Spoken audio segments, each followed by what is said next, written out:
For those of you that haven't met me before, I'll tell you a little bit more about myself and what brought me here. So I studied environmental science at Trent University, and I've always had a strong interest in history and natural heritage and environmental history and that sort of stuff. So then that led me to the museum management course at Fleming College. Part of this program was to complete a curriculum-based internship, so I did mine at Canada Science and Technology Museum in Ottawa. Following this program, again, as Pat said, I was a collections management intern at the Fort Frances Museum from 2015 to 2016. And then when that internship wrapped up, I was back in Belleville for about a year volunteering at the archives there, and then the opportunity in Dryden came up. So that's what brought me back up to the north. So as for the museum, the Dryden and District Museum celebrated its 30th anniversary at Hamilton House on June 30th, 2018. Prior to the move to Hamilton House in 1988, it was located at the Tourist Information Center. And our current mission statement is that the Dryden and District Museum will collect, catalog, research, exhibit, preserve, and interpret artifacts which reflect the human, cultural, and industrial development of the Dryden and District.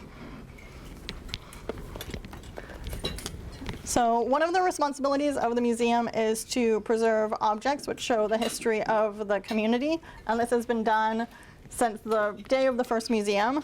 So this artifact is a 1922 Trainsman signal lantern. It was the first artifact donated to the museum in 1964. So when the community was just having the notion of developing a community museum, this was the first artifact given.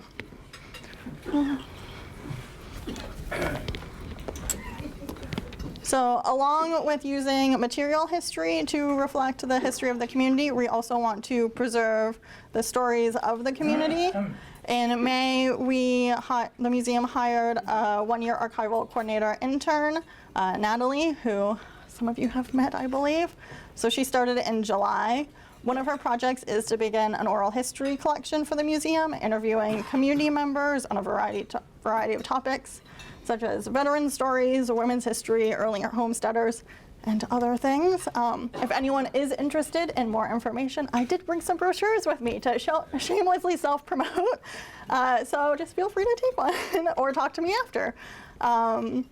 And she's also organizing our catalog and cataloging the archives so we can better serve the community when they come to ask research questions. So I was trying to think of the best way to present what I do at the museum, and I thought the best way to do it would be to talk about what goes into developing an exhibit, because that sort of encompasses everything. So I'm going to use our current example on medical history, or our current exhibit for an example. So one of the things that we try to do for best practice goals is we want to try to plan our exhibits 3 years in advance, which we've started doing. So this can be in-house exhibits, traveling exhibits, or exhibits working with community partners. So our current exhibit is traveling exhibits from the Archives of Ontario. So we have medical records in Ontario and the Promoting Healthy Living from the archives, and then we also wanted to include a local history component. So in June, we had a volunteer begin doing preliminary research about early doctors in Dryden, the history of the hospitals, and any other medical related information that we could find. Some of the things that we learn is that sometimes the research isn't always there. We wanted to include a section on the Spanish flu epidemic, but we found out it had very little impact in Dryden, so that's one of the topics that we just dismissed. So then when the research is finished, I go through it and pull out the most relevant and interesting information and write the exhibit script, which then becomes the exhibit panels. Like this is our first one for Dr. Blair. So we also need to make sure that it meets any accessibility needs in terms of language being used, and then also font and size of font.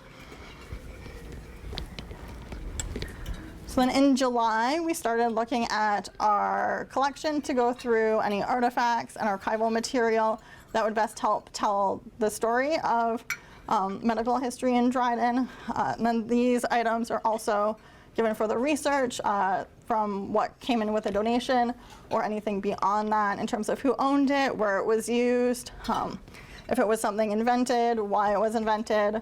And then we come up with a floor plan, based on what we have, where we want the traveling exhibits, display cases, and then what we want in each case.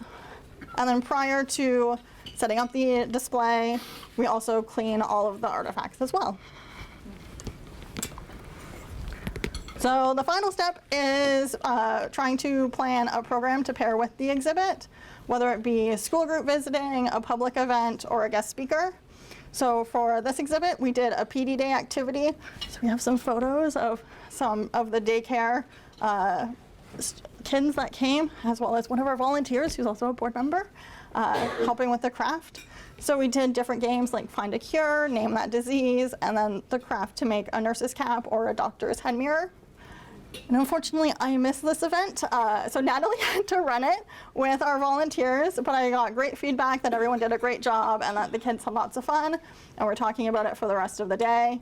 The reason I missed this event was because I was attending the Ontario Museums Association conference. So this year's theme was collaborating for impact, not business as usual. So we wanted to consider how museums are stronger when working with community partners and can be a positive force for change. The conference included keynote speakers, sessions, and networking opportunities. So we could learn what other museums are doing, what they found was successful, and what wasn't so successful, as well as talk about what we're doing up in Dryden. So when it comes to community partners in Dryden, the Dryden and District Museum has been able to establish a variety of partnerships. So these are some of our partners we've had. Some are more established partnerships, like the Open Roads Public School, where we do an annual exhibit with their fine arts program students. Some are newer, like the Dryden Literary Ukrainian Society. So in the summer, we installed a display for honoring their culture as their center was closing. And then some are also a one-time partnership. For example, Scouts Canada. So I was contacted by Scouts Canada. They were interested in holding an event because there's no active troop in Dryden. So they're trying to get one in the region again. And we had an exhibit, Scouts and Guides. So we had an event when that exhibit was up. So we have a variety of partners. Some are associated with exhibits, some are programs, and some are for fundraising. And the museum is always looking for ways to enhance existing partnerships or establish new partners to provide more services to the community. And then finally, thank you for inviting me to speak today and share a little bit about what the Dryden and District Museum does and my time at the museum. And then again, for some more shameless self-promotion, if anyone is interested in becoming more involved with the museum, the city is accepting applications for our advisory board, so you can just go online and fill it out. Now, are there any questions?